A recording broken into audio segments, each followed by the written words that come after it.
USA's bi-weekly Facebook Live discussion series. I am Katora Heron, a policy strategist at the ACLU of Kentucky. JLUSA is dedicated to decarcerating the United States by educating, elevating, and empowering the people and communities most impacted by systematic racism to drive, amplify, and sustain the kinds of policy reforms that build thriving, sustainable, and healthy communities. In June, we launched the Just Us campaign, a nationwide call for policymakers to decarcerate the United States by immediately adapting federal and state-based policy recommendations to save the lives of incarcerated people during any type of major crisis or emergency. During national disasters and through the COVID-19 pandemic, we have seen that the lives of people behind bars are treated as disposable. Today, we are going to be highlighting the experiences of justice-involved LGBTQ plus individuals. I'm super excited about our guest today. And joining me today, we have Jennifer Love Williams, founder of the Gen Love Project and co-founder of the National LGBT HIV Criminal Justice Working Group, formerly Incarcerated People, FIP, subgroup. Welcome, Jennifer. We also have Mike Cox, Director of Policy for Black and Pink Boston and co-chair of the National LGBT HIV Criminal Justice Working Group, formerly Incarcerated People, FIP subgroup. Welcome, Mike. And last but not least, we have Natalie Holbrook. Natalie is the Program Director for the American Friends Service Committee, Michigan Criminal Justice Program. So welcome you all. And don't forget to unmute yourself, and we will get right into today's panel discussion. And so as we're here, obviously the title of this is really getting into talking about LGBTQ folks and incarceration. So the first question that I want to ask, and Jen, we will start with you, is I want to talk about issues that LGBTQ people face when being arrested. And so how are LGBTQ people targeted by law enforcement? So for example, here in Louisville, we've seen some of our LGBTQ folks be targeted during protests around the murder of Breonna Taylor. And so I'm just curious as to what you've seen and what your experiences are with LGBTQ folks being targeted by law enforcement. Okay. Okay. Can you hear me? Well, yes. Okay, Thank you. Thanks. Okay. It's sad, but speaking as a trans woman and seeing so many trans sisters within New Jersey and New York, simply walking down the street, you will find male officers that drive past, and especially if they are it's plain to see that they are trans women, they have a tendency to want to stop, pull over, and harass the trans women of certain neighborhoods who police officers know who they are, know where they reside at, know where they hang out at. In some cases, work, because a great deal of trans women do sex work. They have a tendency to constantly stop them, pick on them, giving them very little room, less than an inch to move, because that means to put them in handcuffs. And a great deal of that happens as well to gay men. It's like in their mind, it's like a factor of breaking them down. Not to mention when it comes to the protest factor, there is so many trans people, especially who, for protection reasons, especially when it comes to the police protection against them, are fearful of going to protests because you already see police repeatedly beat and bash and harass so-called normal protesters. So putting a trans woman at that forefront that's protesting for their rights and for the cause that's dear to them or that possibly can affect them puts them in more harm's way. And especially if you already have a criminal record, you're more likely to even be beat up more, because no matter what you say, you're already going to be looked at as a liar. You're looking for sympathy. You're playing the victim. In all actuality, you are a victim at the hands of the people who are supposed to protect us. And it happens across the nation, and it's just a sad situation that nobody even protects us at all.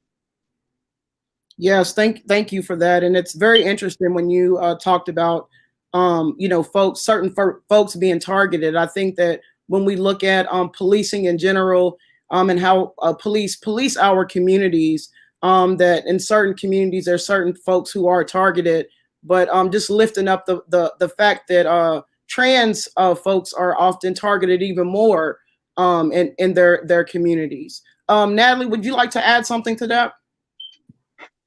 Sure.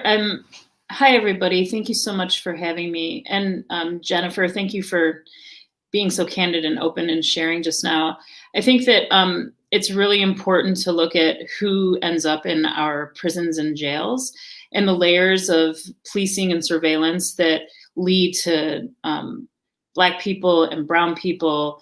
And then on top of that, LGBTQIA plus people being overly surveilled and targeted and landing in prisons and jails or under some other form of state surveillance. And so when we think about the mass incarceration in this country, we can't think about it without really centering trans people, transgender people, lesbian, gay, bisexual folks, people who are oftentimes already on the fringes of society and forced to the fringes of society.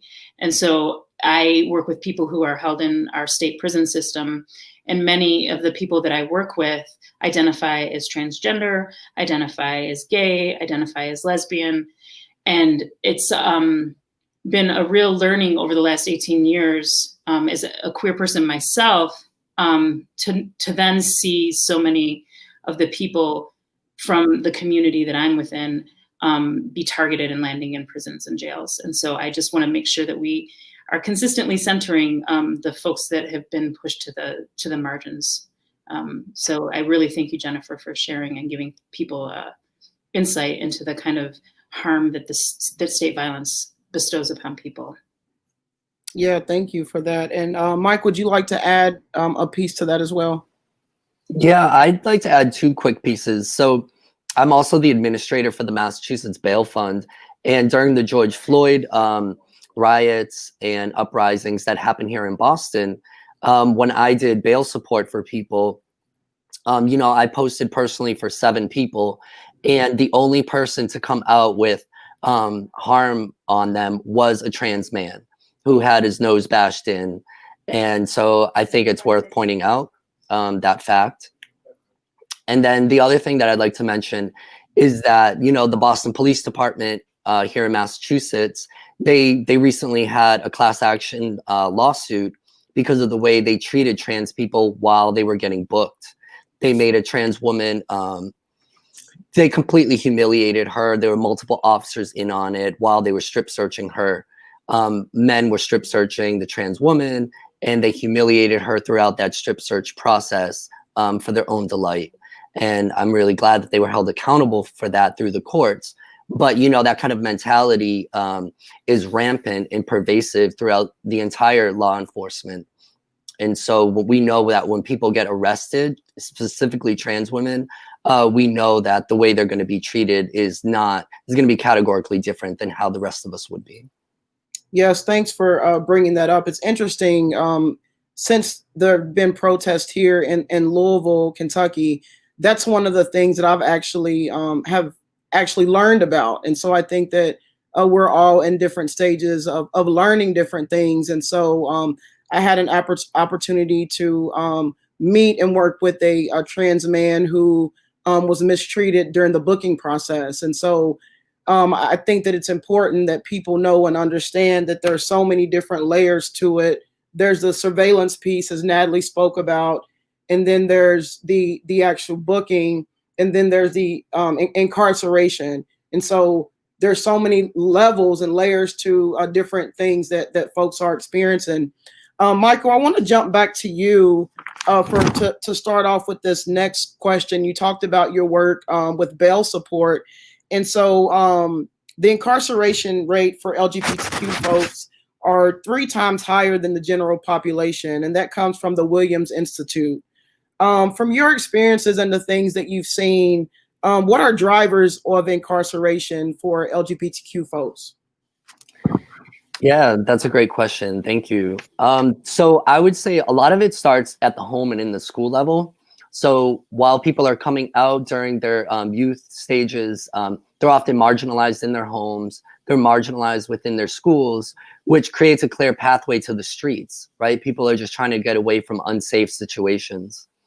And so while we're on the streets, folks will engage in economies of survival, whether that is sex work, whether that is drug sales, or if it's theft.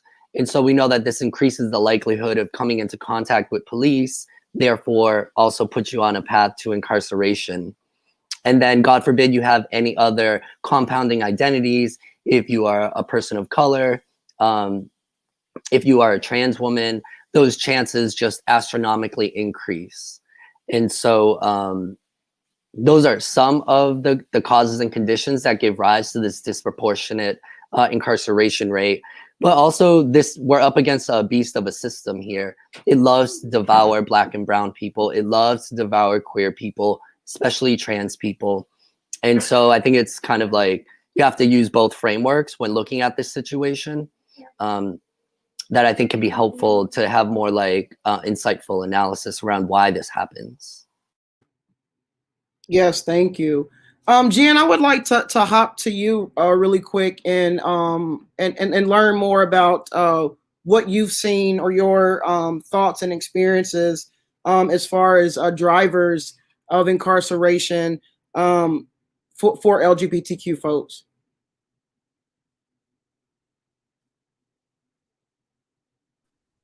Can you hear me now? Okay. Well, as Mike stated, there's so many of us that's already broken due to family and childhood traumas. So becoming an adult with an empty soul, a confused and abused mental state, your body has become conditioned to survive. There's lack of shelters. So some people have to sex work, and some of the reasons of robbing and stealing are to simply provide, breaking into cars. A lot of times, if you have an LGBTQ plus person that has a auto theft type situation, they didn't break in a car and run away with it and go joyriding. They broke into a car that they seen parked there to get inside and sleep on a cold night. But that's a person that they will sit here and lock up, not help them get shelter and or help them get the mental care to become a whole person that they need. And the drug situation, a lot of people even turn to drugs in the whole LGBT community because, as I said, these are lost, empty souls where no one was there to help them get to the core so they can properly heal and process to move forward. So a lot of people, sex workers and other criminal activities, so to speak, result in drug use because they're empty. And I can see if you want to snatch them up and get them the proper health care and mental care that's needed for them to thrive in life. But instead, you're sitting here and incarcerating them and giving them more trauma, which also leads to a high suicide rate. If the amount of suicide between the LGBT community, and especially when it comes to our youth, and the amount of suicide when it comes to us being incarcerated, it's overwhelming. Surprised any of us are standing.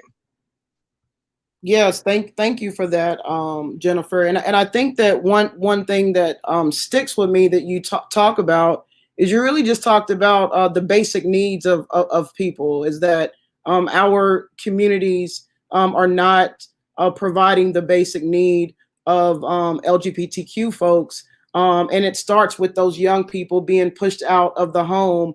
And hearing you say that people aren't stealing cars and taking them places, they're simply getting in cars so they can have somewhere that they can sleep. And that was very powerful. Natalie, what's your thoughts and experiences on this?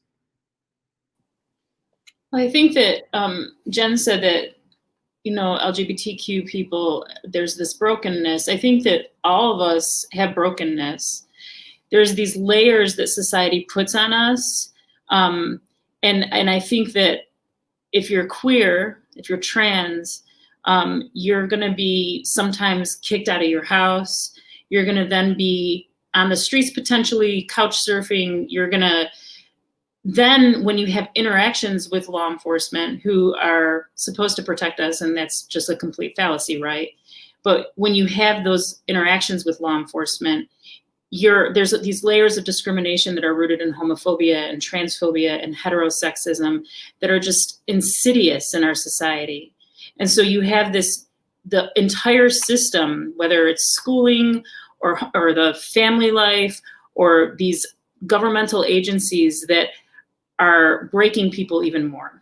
And so that is, I've experienced working with people who had cases where at the very beginning, when the police were involved in, let's say, a domestic dispute, and a trans woman was involved in this domestic dispute with a straight cis man, that the trans woman is the person that gets picked up for the DV, even though there was serious violence between the two of them, right? It wasn't one over the other. Or maybe this cis man was even more violent than the trans woman. But the cops pick up the trans woman and then put her into the midst of the entire system, where then she's targeted by the courts, by once potentially caged, by in jail, in prison, by all of these other factors of discrimination and people's transphobia and homophobia that is part of this very system. The system that's rooted in systemic racism is also rooted in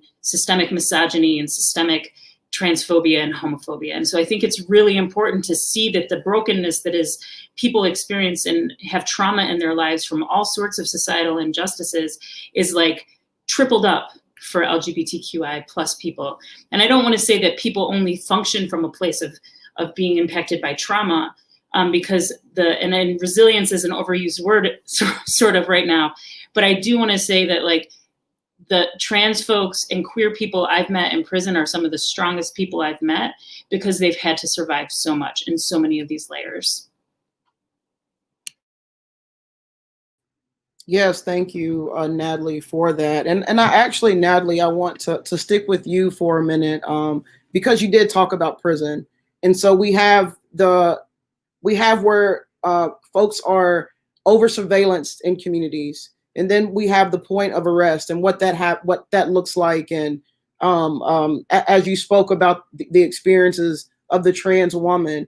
So after those situations, then we get into actually confinement, and folks being sentenced after their sentence and confined in detention, whether it's in jail on the pretrial end or it's after they've been sentenced.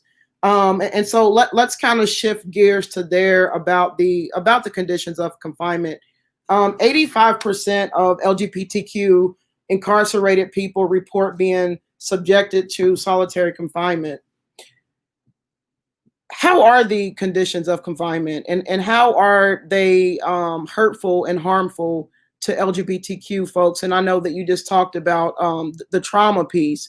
And so stay there with me for a second and talk about that. So when I first started working at AFSC 18 years ago, when I met trans people living in prison in Michigan, they were almost always in administrative segregation, in solitary confinement. And they would be held there indefinitely, supposedly for protection. Sometimes people were held there because they did get misconduct in the system because they were defending themselves. And or they had been engaging in potentially consensual sex, which is a whole other topic that we don't have to get into right now. But and so a lot of the trans people that I first ever met were in segregation. And this sometimes would also happen with gay men that would be in segregation, and it could happen with lesbian women who had also been caught having consensual sex and ended up in segregation. But trans people are a particular population that were put into segregation in my early stages of this work. And then I've seen a progression where trans people can still end up in segregation on a regular basis in Michigan, but there has been movement to address treatment inside that I am glad to see happening, though I think that treatment shouldn't happen in prisons. I think people should be free, because I think prison is inherently violent and messed up and not a place for anybody to live, let alone transgender people. So I now see people living among general population much more, and they contact AFSC because we are a safe place. We're a very safe place.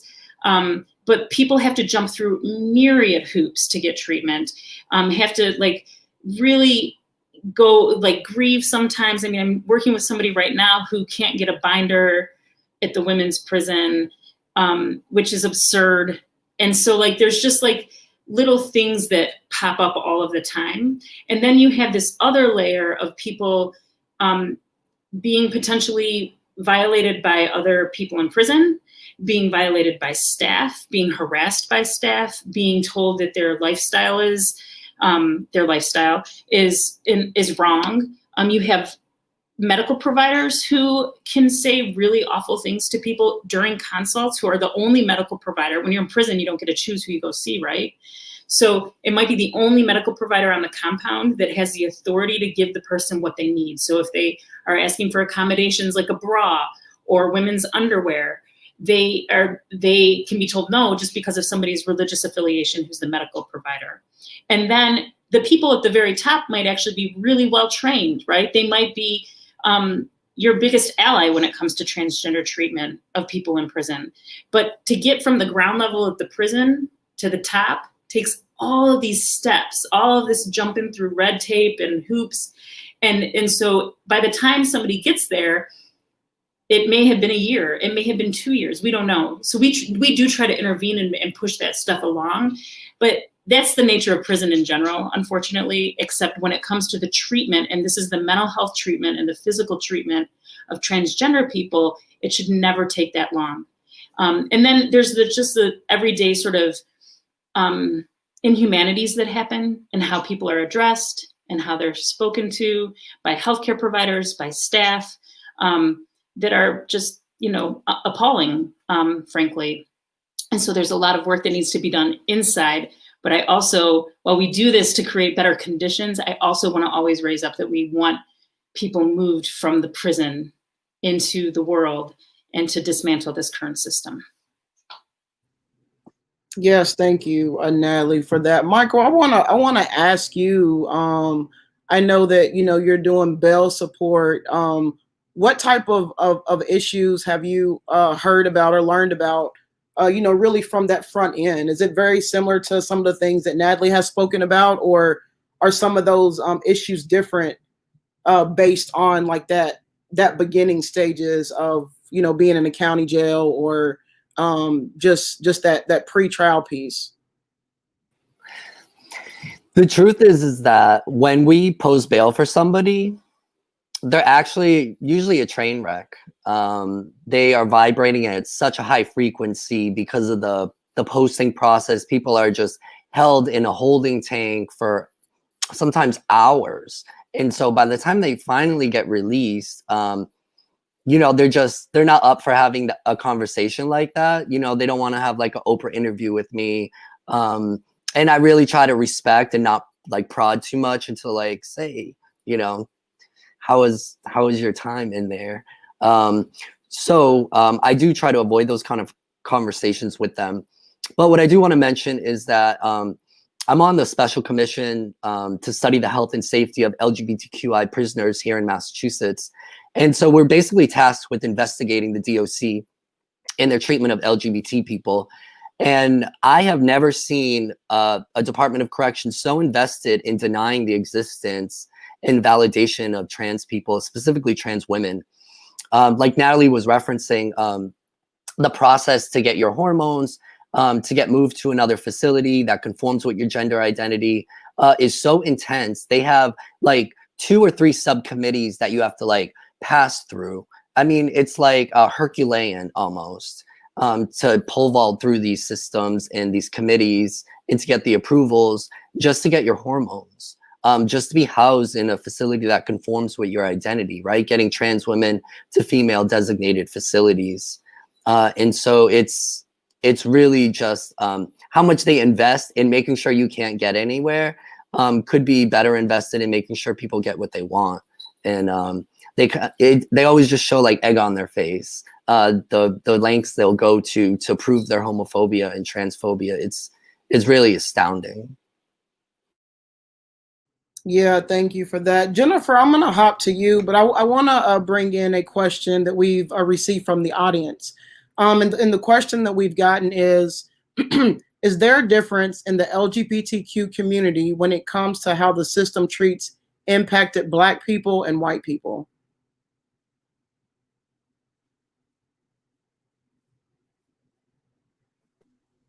You can hear me? There is, and it's not just a LGBTQ issue when you bringing up the race situation. If you look into any prison system, a jail or a federal or a state level, most of the inmates, most of the incarcerated people are Black and brown. And if you find a Caucasian counterpart with the same exact crime in the same time frame by the same judge, you'll see that the Black or brown person was their time is way more extensive. And then when you tack on the factor that they are LGBTQ plus, in some cases, it's even greater then. And the treatment of them on being on the inside, there is not a LGBTQ plus person that's out can sit here and say they received fair treatment. Well, I can't speak for everybody, but 9 out of 10 times we're not receiving fair treatment. If you were to put me and a Caucasian trans woman in the prison that I was held in, no, we would not have received treatment, the same treatment. No. So there is a big difference. I guess it would be tailored to the states and locations and what level, meaning the jail or federal or state. But a LGBTQ plus person is going to have it hard, and especially if you're Black, you're going to have it harder because we're not walking around in these facilities and not even seeing inmates, officers and staff members that even look like us. For myself, I had to fight like hell to get back up North Jersey with the prayer of me running across a staff or officer that knew me or my family, so at least you can make it a little bit easier on me, because I'm tired of sexual assaults and physical assaults. I hope I answered the question. No, you did. You did. Thank you for answering that. Mike or Natalie, do any of you want to touch on that at all?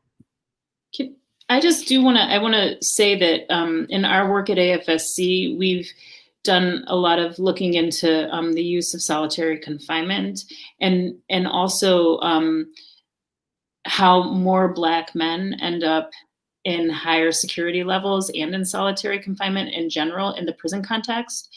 So I want to just always point out that punishment, once you're inside, doesn't cease and desist from what it was like out here.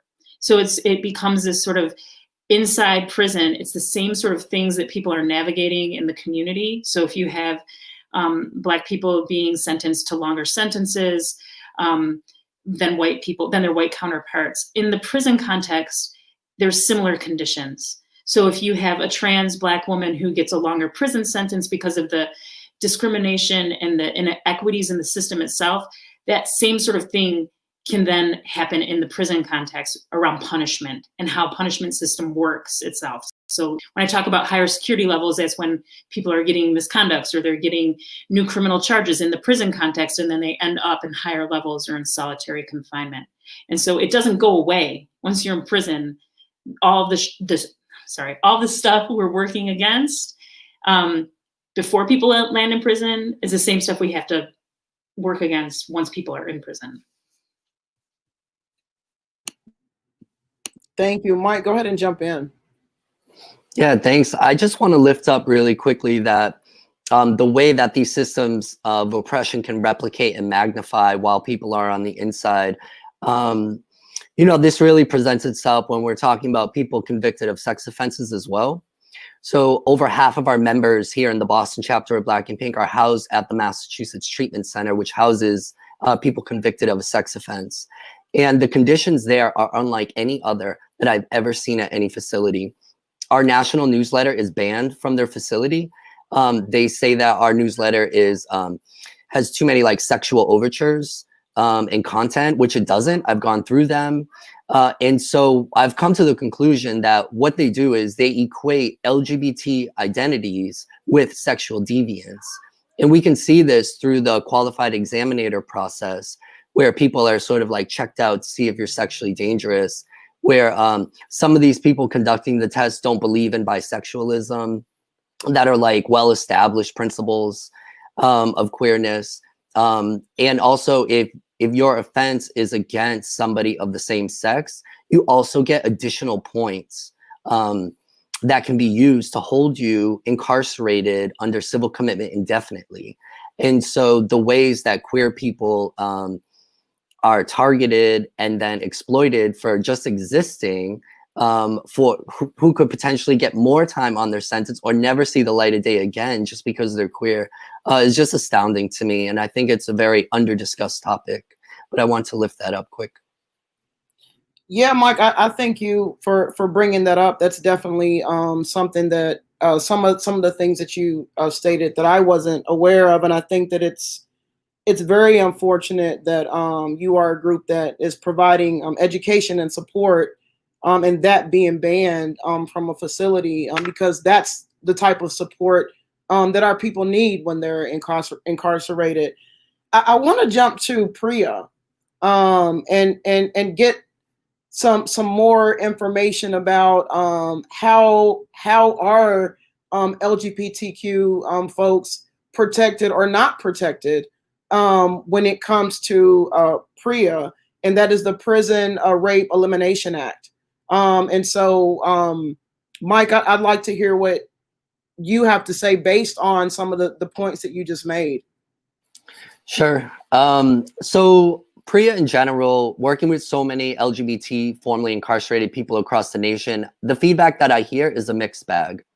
So what I'm hearing is that places, particularly down south, who would not normally protect queer folks, advocates now have a tool to use to get them some level of protection. But more up north, what I'm hearing is that PREA is actually weaponized against LGBT people to further surveil us, target us, and put us in solitary confinement. This was a large part of my story, constantly being put in solitary confinement for like my own protection when I said like, hey, I just got perped on. Like there was just an incident of sexual violence, and what they were like, oh, cool, we'll help. We'll throw you in the hole for 45 days, and then we'll ship you out to a brand new institution where you can be the new gay on the block. And it's actually like counterintuitive, right? You've actually put me more at risk. And I hear this from a lot of other people that I work with here in Massachusetts as well. So it's not just an anomaly. And Natalie really hit on all the drivers of solitary confinement for LGBT people, and PREA is a big one. So if you're under investigation because guards have like overactive imaginations about what it means to be two LGBT people interacting together in a block, I know that people have gone to solitary for like their legs touching, and they've been accused of being lovers because their legs touch, and so they have to go to the hole for an investigation, solitary confinement, to undergo an investigation that's silly and doesn't really serve the purpose that PREA was created for, which was to prevent and eradicate sexual violence in custody. And the last thing that I would just add on to that is that out here in the community, like this myth exists that the prison is designed to end sexual violence in the community, and it's really not. What we find is that actually the problem just moves to incarcerated settings. And so while the community may feel protected, those who are incarcerated are also subjected to sexual violence. And so it doesn't stop it from happening. It just moves where it happens. And we never really get to the root. Well, that last statement is very powerful. I never heard it described that way, that prison is designed to end sexual violence, but it actually just shifted to where it is. Natalie, go ahead and jump in and give your thoughts.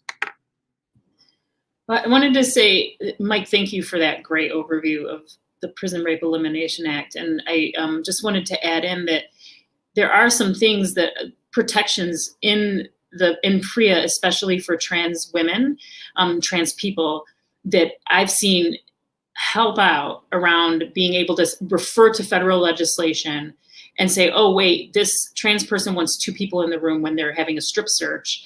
So like, let's let this happen. The thing is the person's still getting strip searched, right? Like, it's still, the system is a punishment-based, invasive on your body, social control, like all these things. So PREA has helped a little in some things to keep a system in place. There's nothing about it that's about disrupting the way the system is functioning, really. It's just making it a little bit better, potentially for some people. I simultaneously want to say that how departments of corrections use it is all up to them. And so if you have, I know plenty of people who will not identify as gay or lesbian because they feel that they will be labeled a predator and their custody level could go up. They could be scrutinized more. It could impede on their access to freedom. Those are used as identification tools that are really dangerous in terms of custody. And so and a lot of free world folks don't understand, like people who haven't had engagement with the penal system don't really get like how these bureaucratic systems and these legal systems are set up to control people's every moves and their bodies. And that's what PREA puts in place a little bit. Now, I'm not saying in the South, yes, it put some standards there and standards have to exist, but I think we also always have to question the standards. Like, why do these have to exist? Why are they here? Because otherwise it's like this sort of, we're putting people into this violent situation and then trying to manage it. And it's nuts, right? It gets nuts. And I do want to hit home on there's other legislation, there's other things, there's archaic rules that sort of trail along. So you might have a gay man who in Michigan is HIV positive and gets caught having consensual sex. And then there's the criminalization of HIV. So that person, the HIV positive person, may end up in solitary confinement for a very long time. And the non-HIV positive person will maybe get free first, right? When they were both involved in the sexual encounter. And so I think that these are things we have to look at. We have to look at all these archaic rules, these standards, and these laws, and then some newer ones that govern how prisons are supposed to work better, but actually they just legitimize it. Yeah, thank you for that, Natalie. And I think that it's super important for us to think about legislation. And I always battle and talk about, how can we reform a system that was never created to really function and protect the people the way it needs to be? And so I want to shift gears to start talking about solutions now. And so when we do talk about legislation, and there's different things that need to be obviously legislated, helps gets us there, right? It helps moves us a little bit closer to where we want to be. How can directly impacted LGBTQ folks, get access to speaking to some of these elected officials or decision makers, whether it's on local levels within their local jurisdiction of their county jails, or their lawmakers, people who are actually legislating some of these? Jennifer, would you like to jump in? Yes. Okay, real quickly, I want to correct something. I didn't found the National LGBTQ and HIV Criminal Justice Working Group. I am a member of it, and I co-chair along with Mike the subgroup FIP, which is formerly incarcerated people, and I'm a new co-chair for the reentry subgroup as well. For example, right now we have a transition memo for the Biden-Harris campaign, and it's our policy priorities, and it's on behalf of LGBTQ plus people. Two specifics in that we're working on are for trans people when it comes to HUD, the HUD guidance, which is the protection in shelters, and the back end of trans people when it comes to healthcare and discrimination. And another one is when it comes to the BOP, which has rolled back the guidance for trans women and getting them to federal prisons. There's I can't attest to every state, but there is a need, like we explained earlier, proper healthcare and proper mental health care and housing and being allowed to work, because there's a great deal of us that wouldn't be able to get a job because just from walking in the door, you'd be qualified, overqualified, you'd be shut away immediately because of who you are, living in your true self. You could have the brains and everything else, but you're going to be shut away for that in general. And we got to do our part to make sure that we get to give the LGBTQ plus community a fair shot at being on the equal playing field as we deserve, rather, let me say. Thank you, and thank you for clarifying your role and your title. Could you just let people know? I'm not sure if some of those legislative pieces are publicly available where other folks can see those. Is there a way that people can look at that and have access to some of those recommendations that you all have? I believe at the current moment, no, it's all being drafted. Under the national, we have a few subgroups, and Mike and I just co-chair the FIP subgroup, and I co-chair with another person the reentry subgroup. So we need to make this transitional memo a complete tool that we're asking for, and that's needed for our whole community while we're inside and when we come home. Because as people may know, when you come home from being incarcerated, it's not designed for you to sit here and thrive. Very few get to be able to stay afloat. It's set up for you to come right back. And we got to do our part to make sure we get us home and keep us home. Nobody's looking for a handout. We just want our fair shot. Right. And I think that that's a good point. And one of the things that we're doing here in Kentucky right now is we have a ID campaign. So currently when people are released, they don't get any type of identification card. And so we are launching a campaign. It's called Liberation Identification, of trying to get our legislators to make sure that when folks do leave incarceration, that they are issued a statewide, a state ID. And so what we're going to do is we're doing a pilot program at first, and then we're going to tie that to legislation. And so I do thank you for lifting that up, is that when people come home, they just want, a fair shot. Yes, and go ahead, Jennifer. I want to say one thing about that. The shooting for get the proper state IDs, that's an amazing thing, because that is so needed, because being released from prison and given that card that they give you, that identification that they give you, that's not useful, because nobody's gonna take it, even going to DMV or Social Security office. They don't want to take it, but what it does do is put a mark on your back, so especially if you were not visibly LGBTQ plus. That right there gets put a mark on your back. Let the police stop you and see that ID in your hand. Instead of them sitting here letting you go on, showing you just got released that morning or the day before, they gonna be on you like white on rice. That is a extra sticker to say, hey, come get me. And that's just what happens. Mm-hmm.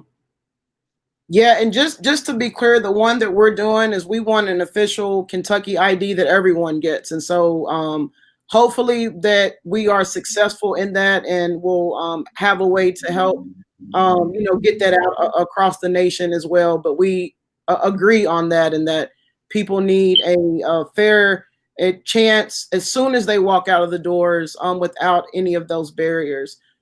Mike or Natalie, do you all want to speak a little bit on anything legislatively?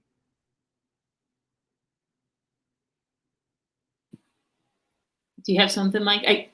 We do have legislation here in Michigan right now that is going to create an advisory committee for the Correction Ombudsperson's office, the Legislative Corrections Ombudsperson office, and it'll be a community-based oversight committee for the women's prison. And it's connected to legislation on the conditions for pregnant people in prison. But it's not just about that. It's to have oversight over the whole entire facility. So I'm really interested in pursuing three things right now when it comes to criminal justice anti-prison work, right? I think that we should flip the prison inside out. So the more oversight, the better. And I'm talking about community oversight, like so that there are people who are showing that they care about what's happening in our prison systems. And then the public knows what happens, right? A lot of the public doesn't know the kind of torture that people experience in jails and prisons. So flipping it inside out, decarceration, decarceration, decarceration. And I'm talking about the hardest cases too. I'm talking about people who are in on murders and rapes, everybody, moving people out of the system who have been there a long time. And then the third prong is to actually close prisons down, right? So we've got to flip them inside out, get people out, and close them down. And I think in order to make sure that people reintegrate well, what Jennifer is talking about and Couture, what you're talking about is so important that we actually create the social network scaffolding that we want in the community to absorb people back into the community with loving arms and loving care, and also to stop people from ever landing in the system itself so that we have transformative justice practices rooted in our actual communities. I'm not talking about the state, I'm talking about our communities. And so that's where I'm at. Any legislation, any policy that helps those get us to there, cool. But we can do it as community members too. We need the policy, but we also need to come together in loving care to make it happen. Wow, that was so beautiful. Thanks, Natalie. We're actually heading in the same direction here in Massachusetts.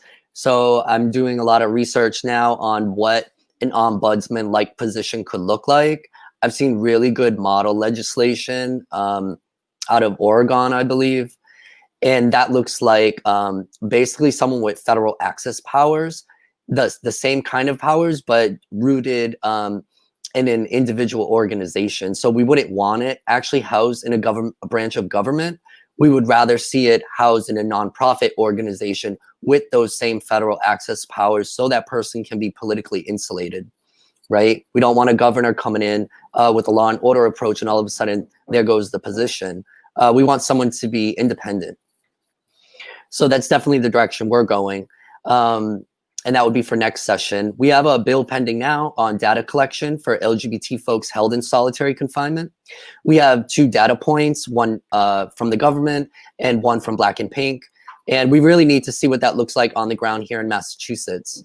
Unfortunately, I don't think it's going to pass this session, but hopefully we'll get it rolled into a larger bill for next session. And then the last thing I want to say is that LGBT orgs need to get on board. They really want to keep us arm's length, like we're like the crazy, cousins. But these issues that we face are endemic throughout the entire community. Not every gay person, not every queer person goes to be a doctor or a lawyer. When we fall hard. And we really need to make sure that our community is strong and we stick together.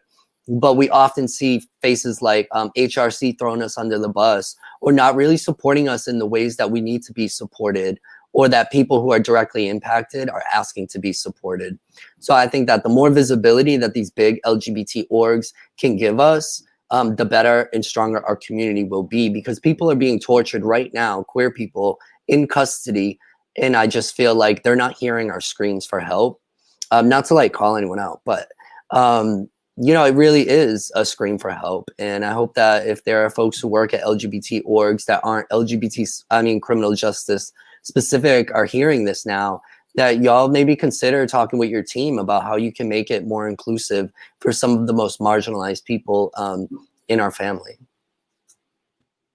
No, Mike, I think that you hit on the great point. You know, if we're talking about being a support group or an advocacy group, we have to always make sure that we're lifting up the most marginalized within that group. And so it is important for the gay community or the LGBTQ community to make sure that they're lifting up the concerns and the issues of those impacted by incarceration.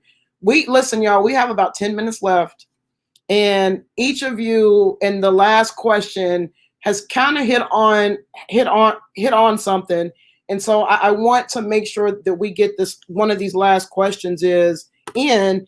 Natalie, you talked about transformative justice, and Jennifer, you talked about what happens when people are coming home, making sure that people have their support. We're in this stage where, you know, people are talking about defund. They're using the term defund. I like to use divest and invest.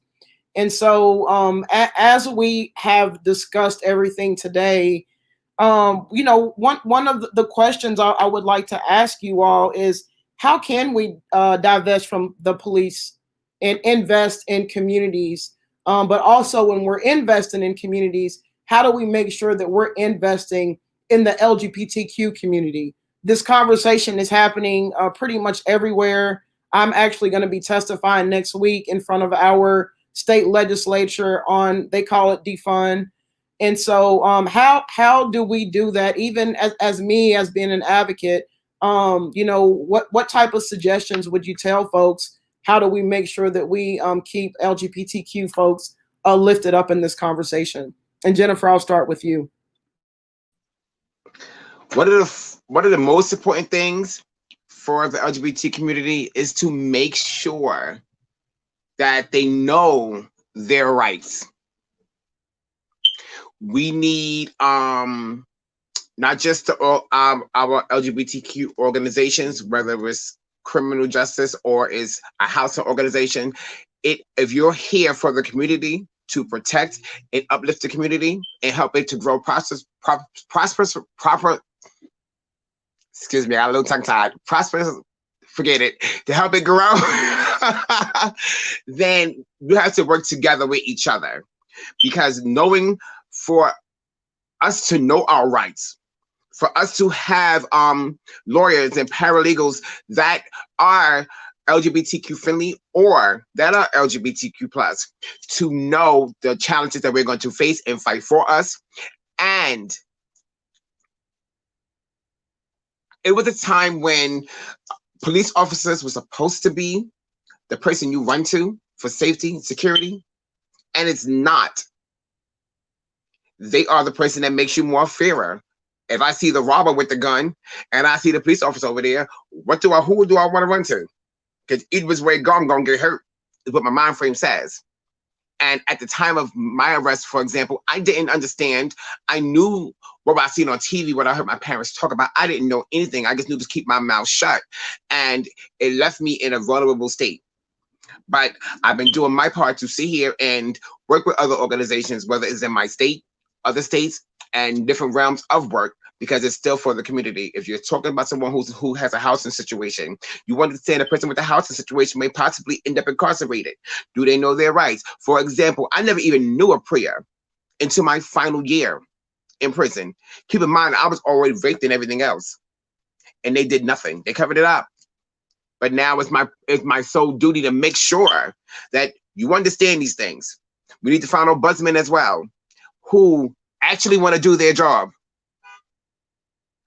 We need a community that has a bunch of voices, that's going to uplift these people that's coming home so they can tell their story, they can become activists, and they can speak up, because the proof is the scars.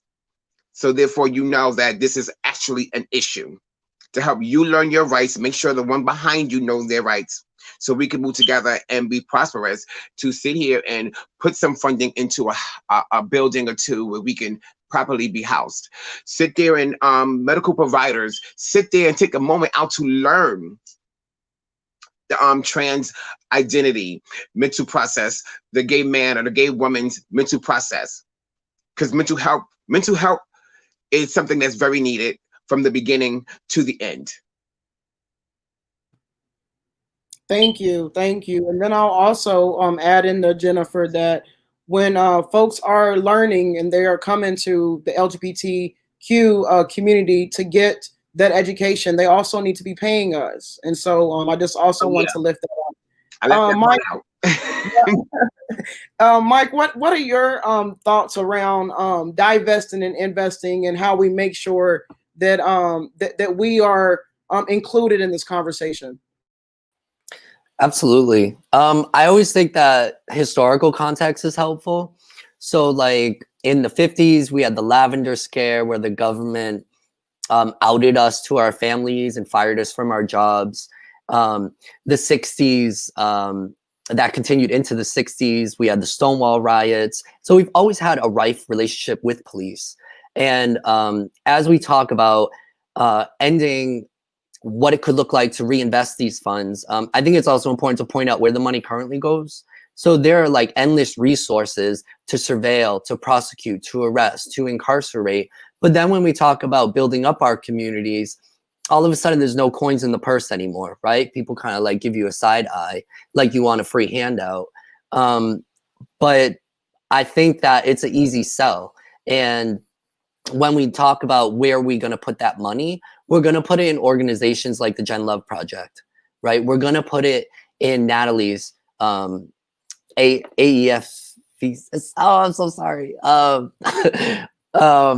Natalie's organization. We're going to put it in places like Black and Pink. Why? Because we're community-based, community-led organizations who are going to form real bonds and real relationships with the people that we help to lift up. So that needs to be looking like material aid to people. We need to be supporting things like housing for all, right? How much violence could be prevented if we guaranteed housing for people? How much domestic violence, how much sexual violence could be prevented? Jen saying mental health, of course. We all come from trauma. You know, that's the real on the real. People who go to prison, if you take a look at their life story, there are a lot of commonalities. And so if we're addressing these things at the root, through community-based, community-led organizations, I think that we would see a radical shift in our societies, and we would live in the kind of world we want to live in. Thank you for that, Mike. Yeah, we need to care and love on our people, and not depend on the prison system and the incarceration system to do that. Natalie, I'd like to hear from you on this topic as well. Well, I think Jen and Mike have hit it. You know, like we really need to invest in community, and that's both money, but it's also like invest in community building, investing in like values that hold us together is in loving care and loving kindness, right? And I think that we've bloomed into such an individualistic society, and capitalism has a lot to do with that, that if we can sort of shift our perspective away from only caring about ourselves and these versions of family that we have been indoctrinated to be in, which are usually this heterosexual little circle, that we can grow into really beautiful community.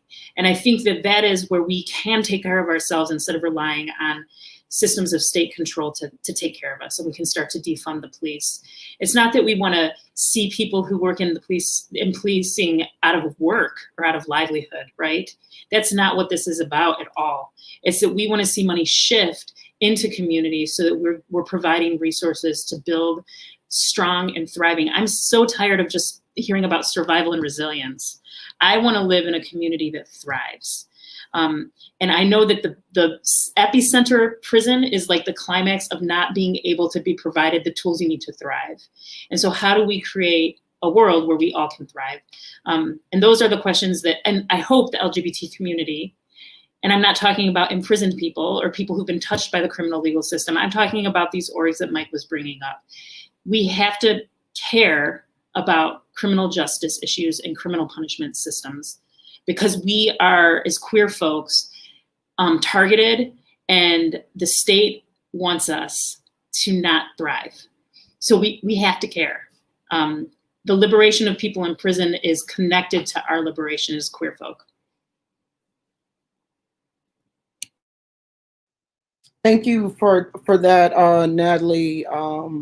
I can't believe that this hour has already ended already. But before we go, I know that it is right at 2:00. But what I want to do is I want to give our panelists one final thought. And your thought can be anything as far as being someone doing this work. What is it that you would tell someone that people need to hear, or yeah, just a final thought. And Mike, I will jump to you first. Oh. Thank you. Yeah, I guess one thing I'm thinking about is often this tension between abolition work and conditions of confinement work. And this comes up for me a lot as an abolitionist. You know, I work on a lot of conditions of confinement, and I always felt like I was a bad abolitionist, right? Because I'm not like ripping down the prison walls. But what I've come to understand more deeply is that working on conditions of confinement is what the people that I'm centering are asking me to do, on the one hand. And two, if we refuse to work on conditions of confinement, we are leaving up our people on the inside to the mercy of the system. And we know where that lands us. We know that people are dying in there, right? Solitary confinement happens. Suicides proliferate in there. We know that people aren't getting the medical care they need. So it's like we can't ignore that while people are enduring their sentence. It would be anti-abolitionist actually to ignore those things, because as abolitionists, we do want to work on things that will provide material aid, that will increase the quality of life that people have and the likelihood that they will survive their prison sentence. And so these two are kind of competing things, and I do try to balance them in some way. But I think it's always important then working on reforms that will increase people's livelihood on the inside, that we not further entrench the system. I think that is a big key. So whether we are looking at financial, through a financial lens, to not allocate more money to the DOC, or are we not asking the DOC to do something that would require more surveillance of the people that they hold, or would encourage them to target certain populations more? I would say like those are just a few of the flags you would want to keep in mind when working on a conditions of confinement bill, to make sure that it is still in alignment with abolitionist principles. Yes, thank you, Mike. I agree, and I often have that conversation with a lot of folks. Is that you know, I am an abolitionist, but we do have to make sure that we're improving the things as we're trying to get to the end, and that is part of the process. Jennifer, let's hear from you. What are some of your final thoughts for today? Well, my final thought is for the general public to understand that being incarcerated and dealing with the police is very dehumanizing. I need you to understand that these bodies are humans. And every human deserves basic human rights and needs. And to stop being like the system and dehumanizing incarcerated people or formerly incarcerated people. These are humans. So take this as your brother, your sister, your mother, your uncle, your aunt, because guess what? The person I want you to take them as and humanize them. Remember, those incarcerated people or formerly incarcerated people, they are someone's brother, sister, mother, aunt, uncle. Thank you for that, Jennifer. Humanity is the word, humanity. Thank you so much for lifting that up. Natalie, what are your final thoughts? I said it before, I'll say it again. Like, I think all of our liberation is connected. I think widening your circle is so important, and widening that circle in love, and learning about people who might be different from you. And then really recognizing that getting people free is critical to like our human survival. And I've been in this anti-prison work a long time, and I love so many people in prisons. And I want to see them free and home, and I think that we can do it. We just have a lot of work ahead of us, and it involves a lot of expansiveness. And so that's what I want to leave everybody with, is build community and expand community as much as you can. Thank you for that. Build community and expand community. Thank you, panelists, for your knowledge and all of your wisdom, and joining me and JLUSA today on this important topic. Before we leave, I do want to leave you all with next Wednesday on the 28th from 6 p.m. Eastern to 7:30 p.m. Eastern. We will be having a discussion around restoration of voter rights and voting, as this upcoming election is super, super important. And that conversation will be around folks in Kentucky who's just recently got their rights restored by Governor Beshear here in Kentucky. And so we will be giving out information as far as polling locations and just what that means and the importance of a single vote. So please, if you can join us, you can join us with through JLUSA Facebook page. Again, thank you, panelists. Thank you, JLUSA, for having this important topic. And thank you for everyone who tuned in and listened. Have a great day.